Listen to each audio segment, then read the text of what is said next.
আমারে যে উহুদের ময়দানে দান দান শহীদ করে রক্তাক্ত করছে তুমি শোনো নাই? আমি যে 14 দিন পেটে ক্ষুধার তাড়নায় পাথর বাঁধছিলাম উম্মত, তোমার মনে নাই? একবারও শোনো নাই আমার ক্ষুধার কষ্ট, আমার পিঠের ব্যথা, আমার দাঁতের ব্যথা, আমার কাঁধে 2টা কড়া ঢুকে গেছে উম্মত। আমার ঘরে 3 মাস আল্লাহর নবীর স্ত্রী আয়েশা বলছে, আল্লাহর কসম উম্মত, নবীর স্ত্রী বলছে 3 মাস 3টা চাঁদ উঠছে ডুবছে, রাইনা হেলালান সুম্মা হেলালান সুম্মা হেলালান, 3 চাঁদ 3 মাসে নবীর 9 জন বিবির কারো ঘরে আম্মা জান আয়েশা বলে 1 ফোঁটা চুলায় আগুন জ্বলে নাই।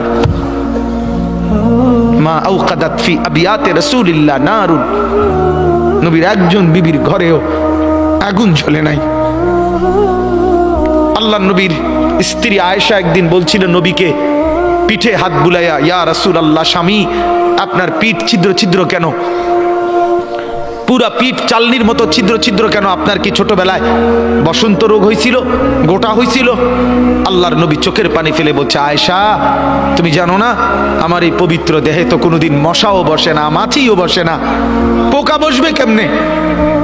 আমার পবিত্র দেহে তো হাঁটলে মেশকের গ্রান বের হয়, আমার পেশাব পায়খানাও তো কোনোদিন জমিনের উপরে 1 সেকেন্ড থাকে না, মাটি ফাঁক করে ভেতরে নিয়ে যায়, সেই আমার গায়ে গোটা হবে কেন? আয়েশা এগুলো আমার তায়েফের পাথরের আঘাতের রক্তের দাগ।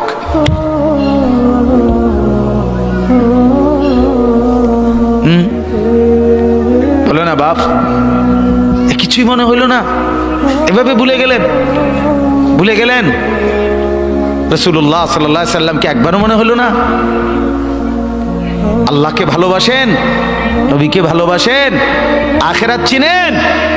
এই বাপ, আমি আপনাদের সন্তান, আমার বাবা আপনাদের মহল্লায় 43 বছর এই বড় মসজিদের ইমাম ছিলেন, 1 দিন 2 দিন না।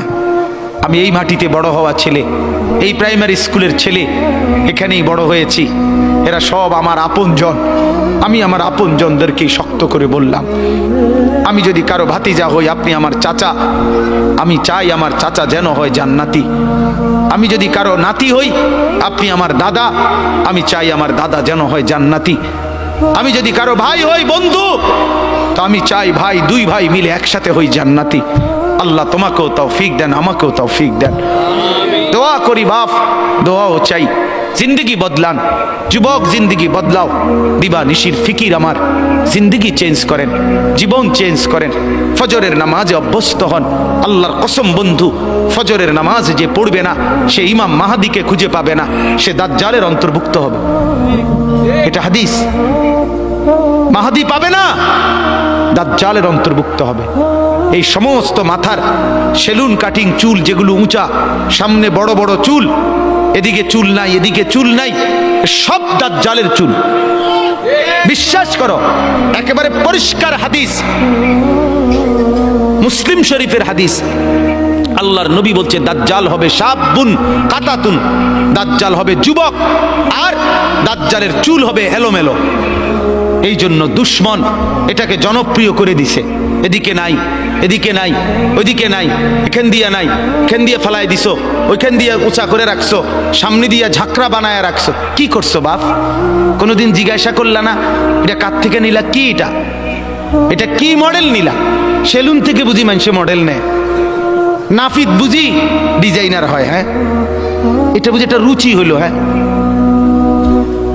কি পড়লা বন্ধু? এত বাংলা, এত অঙ্ক, এত ইংরেজি বই, এত পদার্থ, এত অপদার্থ, এত জীববিজ্ঞান, এত জড় বিজ্ঞান, এত কিছু কই গেল? এরপরে সব থুইয়া নাফিতের থেকে গিয়া ডিজাইন আনলা। কথা বলেন না কেন? নাফিত থেকে কেন ডিজাইন আনলেন? নাফিত কেন সাজাই দিবে মুসলমানকে? মুসলমানকে সাজাবে তো রাসূলুল্লাহ সাল্লাল্লাহু আলাইহি ওয়াসাল্লাম। এক সাহাবী বলছেন নবী কেমন ছিল জানো? যার সারা অঙ্গ একসাথে দেখলে সবচেয়ে সুন্দর, প্রতি অঙ্গ আলাদা আলাদা দেখলেও সবচেয়ে সুন্দর।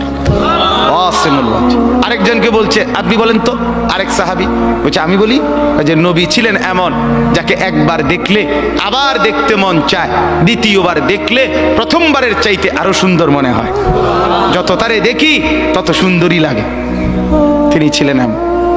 আল্লাহ তাআলা মেরাজে, এই যে এই মাস 7 আসমানের উপরে আরশে আজিমে আল্লাহ তাআলা নবীকে নিয়ে গেলেন।